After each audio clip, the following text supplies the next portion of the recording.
Olá pessoal, tudo bem com vocês? Sejam todos muito bem-vindos aqui ao Clube dos Dividendos. Eu sou Bruno Mazzoni e o vídeo de hoje vai falar sobre ela, Semin, CSN Mineração, pedido por vocês, sempre um delayzinho meu ultimamente aqui, então peço perdão pelo delay, mas está entregue agora. Estou gravando para vocês no dia 18 de agosto, pós-pregão, sexta-feira, sextou, Dali Ambev, tá? Mas esse vídeo deve ir ao ar sabadão dia 19, então seja muito bem-vindo. Vamos lá, as principais pautas do vídeo sobre a Semin, CSN Mineração. A gente vai falar sobre volume de produção, estoques, boa gestão de estoques. Vai falar também sobre volume maior de vendas com uma receita menor, porque a margem caiu, então o ciclando para baixo, e a dinâmica de ciclo para baixo vai ser muito bem visualizada na sua DRE, tá? Então olhar para isso com muito carinho e enxergar também que muito da sua receita, boa parte da sua receita é do mercado externo. Que mercado externo, pessoal? China, tá? 39% da sua receita vai direto ali para a China, depois 11% Japão, 7% Coreia do Sul, a gente vai comentar um pouquinho sobre isso já já. Cronograma de amortização de dívida, mas principalmente para dizer, pessoal, tem caixa para dar com pau, tem muito caixa. A Semin, então o que vai variar? Preço, pessoal. O que vai variar? Preço. Então é muito importante, empresa de commodity, ciclando para baixo, como que a gente se comporta como investidor, tá? Os fundamentos, novamente, um pouquinho de valuation, comparativo com a Vale, valuation também, como que a Vale performou no longo prazo para você pensar aí contigo mesmo, será que vale a pena, tá? Investir no setor de mineração, tá? Depois a gente termina aqui com o minério de ferro, cenário para o curtíssimo prazo, recapitulação, atualização, e aí sim, Semin Futebol Clube, pessoal, que está sendo muito mais resiliente do que Vale, principalmente se nós considerarmos o fundo histórico dela, e vamos lá, o Brunão vai cornetar um pouquinho de preço para tentar auxiliar você que investe nela para longo prazo. Quais serão as dosagens aí que eu vou dar cornetada aqui, embora não tenha muita novidade, né, pessoal? Os pontos mais ou menos que permanecem os mesmos, certo? Sem mais delongas, então, seja muito bem-vindo ao Clube dos Dividendos, obrigado pela companhia aqui, principalmente nesses vídeos mais locutor, Asmir, do Brunão aqui. Considere se inscrever e ative as notificações, pessoal, são 2 vídeos por dia. Bom, vamos lá, volume de produção e estoques, pessoal, produção recorde da Semin, isso então...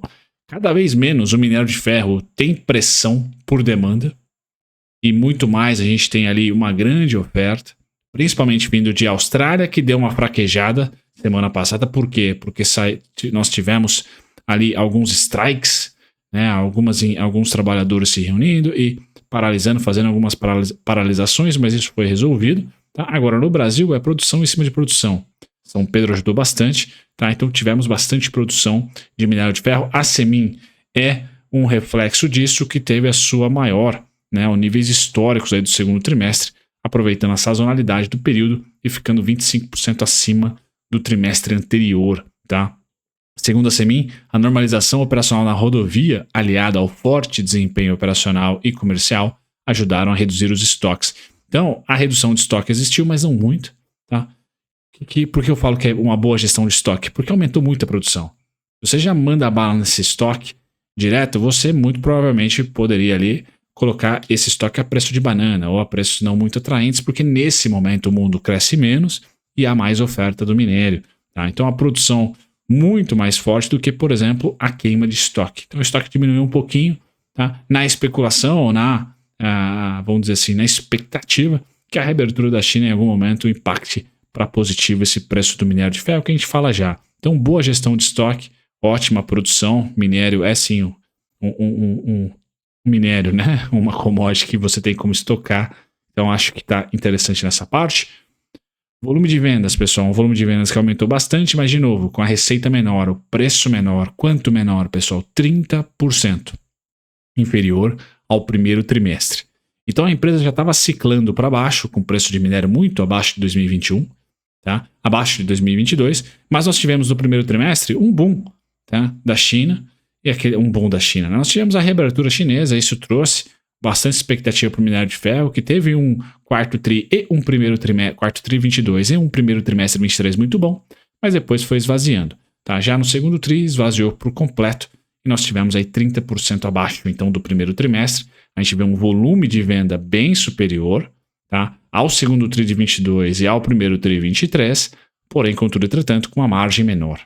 Tá? Isso a gente consegue enxergar no próprio gráfico, quando a gente for enxergar aqui um pouquinho da DRE. Normal, pessoal, ciclando para baixo, mercado externo. Que mercado externo é esse que compõe o verde escuro aqui? Tá? O verde claro é só o mercado doméstico. O mercado externo, então, da Semin, pessoal, é 90%. Beleza? Quando a gente olha para a segmentação geográfica, a gente vai ter quem na pole position?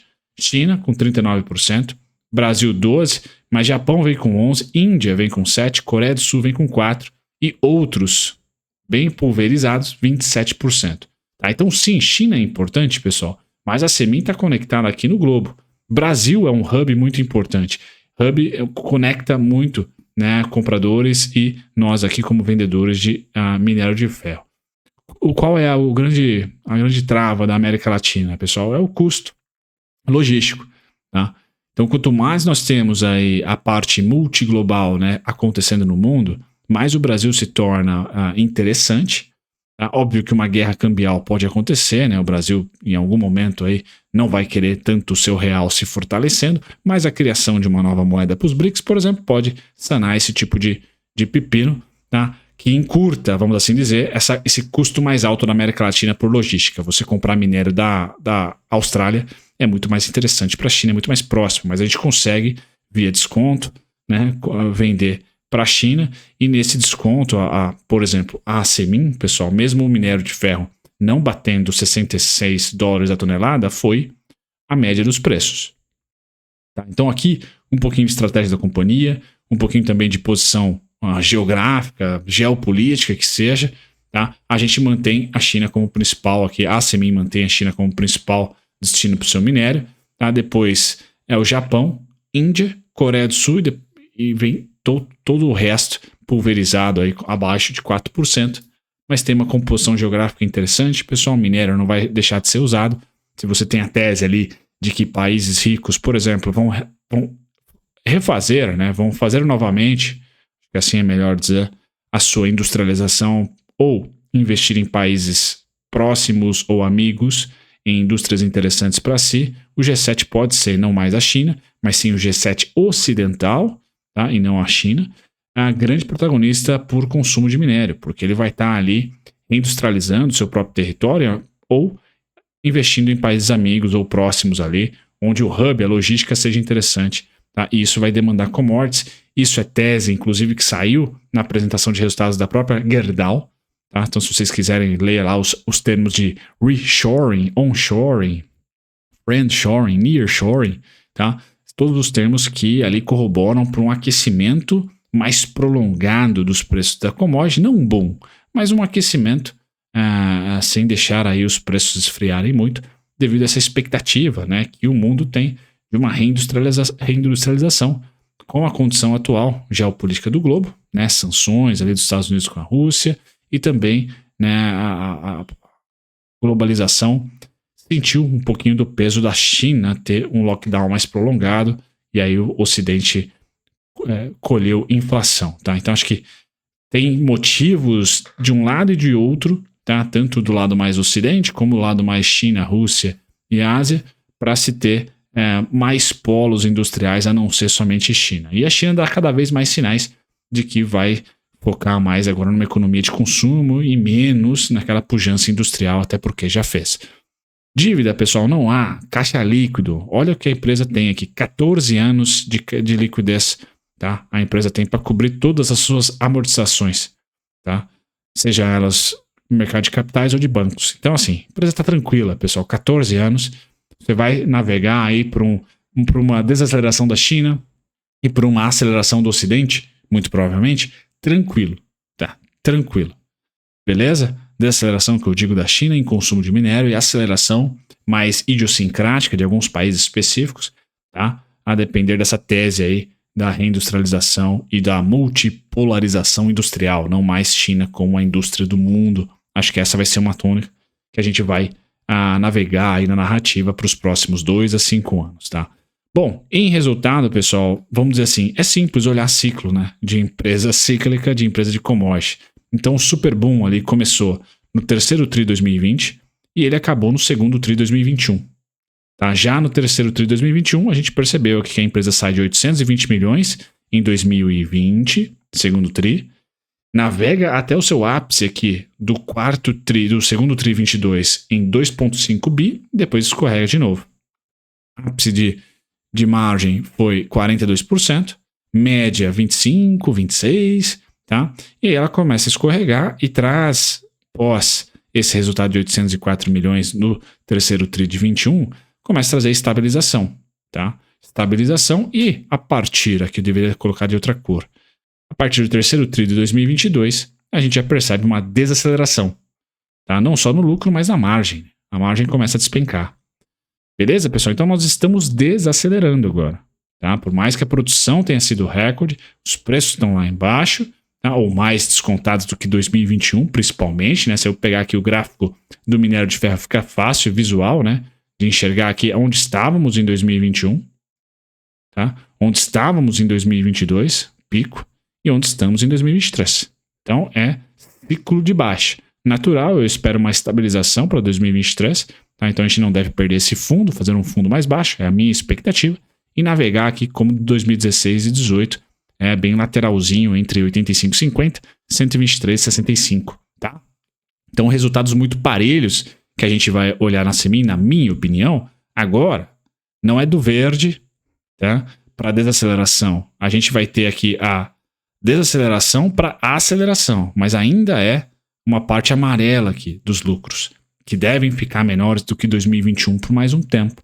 Então o topo de 2021, por exemplo, eu não acho que vai ser rompido. Obviamente, você vai perguntar, poxa, a Semin caiu muito em 2022, mas aí a gente está falando de política monetária, né, algo mais idiosincrático brasileiro aqui, tá? EV/EBIT, pessoal, a IPO lá, 7,14, caro, né? Aí 2021 aqui, os lucros subiram muito, então dá para se comentar. Eu não gosto de utilizar indicador de valuation para empresa cíclica. Acho muito mais olhar ciclo, macroeconomia, preço da commodity, tá? Por isso que eu sempre entrego para vocês mais preço da commodity. Mas, supondo que você gosta de olhar e quer fazer uma comparação, por exemplo, com a Vale está com 4,9 vezes lucro, Semin 9,32. PVP da Vale 1,49, da Semin 2,13, EV/EBITDA da Vale 4,12, da Semin 4,19.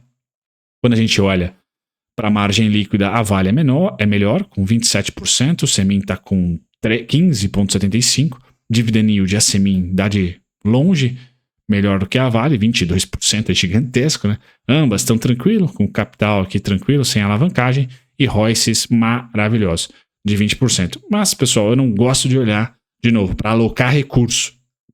Para bater figurinha ali com você que é tático, tá? Quer fazer trading e tal, beleza, até pode ali relevar quem está mais esticado ou não por valuation. Agora, a maioria de vocês são investidores, vamos olhar para a rentabilidade da Vale, de 94 para cá, em relação ao CDI, subiu 33%, 33.000% contra 7.300 CDI, então se provou um bom investimento nos últimos 30 anos. Tá? O minério de ferro, vamos olhar para o ciclo e para a narrativa, então China está desapontando e por hora não temos grandes movimentos de outros países trazendo indústrias importantes. É uma tese, ainda não é concreto. O que é concreto é que China está desacelerando. Então é natural esse setor sofrer um pouquinho nos preços. Mas olhar a alavancagem, ponto 1, na parte de fundamentos, zeradinho, tá? E essas empresas navegaram por 2014, 15, 16, desaceleração da China e recessão aqui no Brasil.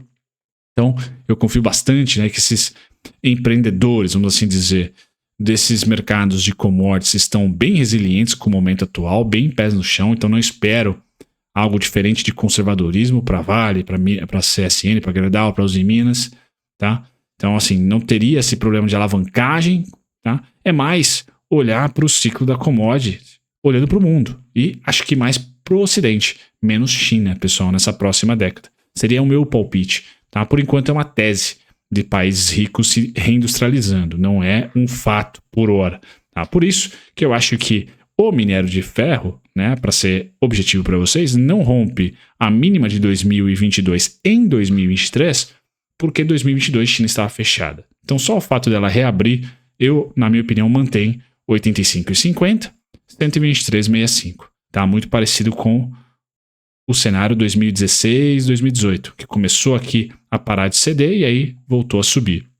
Eu acho que isso vai acontecer, né? Uma linha de tendência de alta aqui, uma linha de tendência de baixa já formada, a gente vai ter uma compressão da volatilidade, tá? Até que 2024 a gente consiga digerir o que aconteceu em 2023 e veja qual é a nova tese. Na minha opinião, será fora da China a nova tese do minério.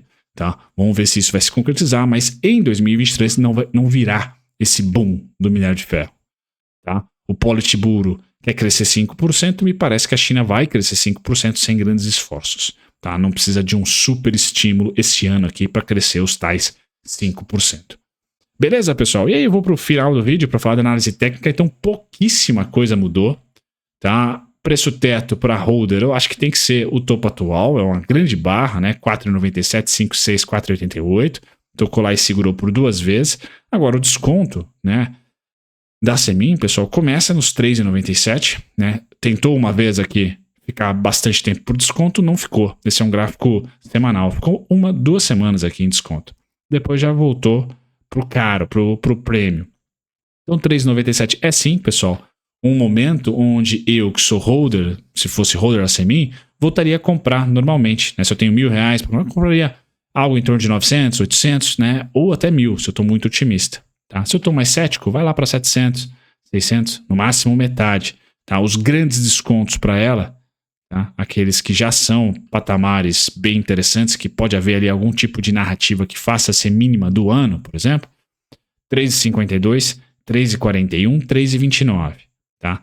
Apocalipse, pessoal, sempre falo isso para vocês, é o retorno das mínimas, tá? 2,90 é o principal ponto, mas o 2,87 está logo ali, com 2,74, 2,80, 3,6, tá? São 2 faixas, desconto começando em 3,97, primeira faixa de intensificação, onde ordens limitadas seria interessante para mim já, por exemplo, 3,41 ali, tá? 3,29, depois só nos 2,90, talvez aí no 3,6, mas principalmente 2,90, 2,87. Agora, o ciclo de queda, quem acredita que o minério vai desabar, tá? Eu já falo para vocês o cenário do minério desabando, tá aqui, ó, 2,30. Tá? Então, fazendo esse estudo, nós achamos a mínima, né? Que tem diversos vídeos aqui no canal, como ela distribuiu dividendos, obviamente que era outro valor, tá? Mas não foi mandraquismo, né? Vamos assim dizer. Não foi difícil, pessoal, encontrar aqui a mínima em 2,60, agora 2,60, tá? O que eu estou fazendo é basicamente trazer esse fluxo para cá, tá? E é por isso que vocês enxergam lá 2,30. Beleza? Então é só o fluxo da volatilidade intrínseca do ativo, histórica, perdão, do ativo. Tá? Então respeitando esse fluxo 2,30 a partir da máxima atual. Tá? Mas eu entrego para vocês os pontinhos intermediários e considero que não rompe mínima devido aí à resiliência que o mercado vai apostar de uma China reaberta durante o ano todo. Então não faria muito sentido macro ter esse cara sendo rompido. Tá? Se não rompeu com China fechada, não vai romper com China aberta.